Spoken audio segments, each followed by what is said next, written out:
Appreciate everybody being here. Today I'd like to provide an update to the American people on several decisive new actions we're taking in our very vigilant effort to combat and ultimately defeat the coronavirus. We've been working very hard on this. We've made tremendous progress. When you compare what we've done to other areas of the world, it's pretty incredible. A lot of that had to do with the early designation and the closing of the borders. And as you know, Europe was just designated as the hotspot right now, and we closed that border a while ago. So that was lucky, or through talent, or through luck, call it whatever you want.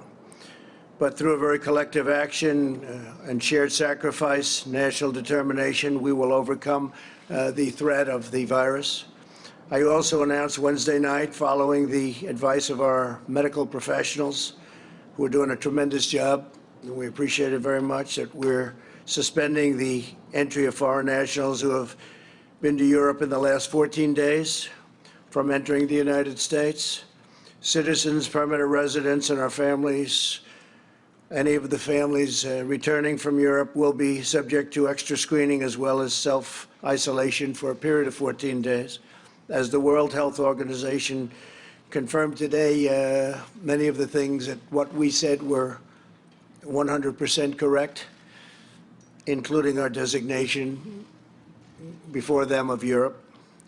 Like our earlier very aggressive actions with China, this measure will save countless lives. I appreciate a number of the folks behind me, number of the people behind me said that that saved a lot of lives, that early designation. But it is only the beginning of what we're really doing, and now we're in a different phase. We had some very old and obsolete rules that we had to live with. It worked under certain circumstances, but not under mass circumstances. They were there for a long time, they were in place for a long time, and we're breaking them down now. And they're very usable for certain instances, but not for this. To unleash the full power of the federal government in this effort today, I am officially declaring a national emergency. Two very big words. The action I am taking will open up access to up to $50 billion of very important and a large amount of money for states and territories and localities in our shared fight against this disease. In furtherance of the order, I'm urging every state to set up emergency operation centers effective immediately. You're going to be hearing from some of the largest companies and greatest retailers and medical companies in the world. They're standing right behind me and inside of me.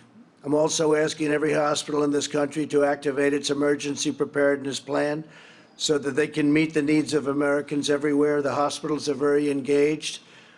New York and various other places are also very engaged. I just spoke with Governor Cuomo. We had a very good conversation, and we're working very strongly with many states, including New York. The emergency orders I'm issuing today will also confer broad new authority to the Secretary of Health and Human Services. The Secretary of HHS will be able to immediately waive provisions of applicable laws and regulations to give doctors, all hospitals, and healthcare providers maximum flexibility to respond to the virus and care for patients. This includes the following critical authorities: the ability to waive laws to enable telehealth, a fairly new and incredible thing that's happened in the not so distant past. I tell you, what they've done with telehealth is incredible. It gives remote doctors visits and hospital check-ins, the power to waive certain federal license requirements so that doctors from other states can provide services in states with the greatest need. Number two, the ability to waive requirements that critical access hospitals limit the number of beds to 25 and the length of stay to 96 hours. The ability to waive the requirements of a 3-day hospital stay prior to admission to a nursing home, big thing. The authority to waive the rules to hinder hospitals' ability to bring additional physicians on board or obtain needed office space. They can do as they want. They can do what they have to do. They know what they have to do. Now they don't have any problem getting it done. The authority to waive rules that severely restrict where hospitals can care for patients within the hospital itself, ensuring that the emergency capacity can be quickly established. We'll remove or eliminate every obstacle necessary to deliver our people the care that they need and that they're entitled to. No resource will be spared, nothing whatsoever. 10 days ago, I brought together the CEOs of commercial labs at the White House and directed them to immediately begin working on a solution to dramatically increase the availability of tests. Other countries have called us and worked with us, and they're doing similar things or will be doing similar things. As a result of that action today, we're announcing a new partnership with private sector to vastly increase and accelerate our capacity to test for the coronavirus. We want to make sure that those who need a test can get a test very safely, quickly, and conveniently, but we don't want people to take a test if we feel that they shouldn't be doing it. And we don't want everyone running out and taking, only if you have certain symptoms. Using federal emergency authorities, the FDA approved a new test for the virus. We did this within hours after receiving the application from Roche, a process that would normally take weeks. We therefore expect up to 500,000 additional tests will be available early next week. We'll be announcing locations probably on Sunday night.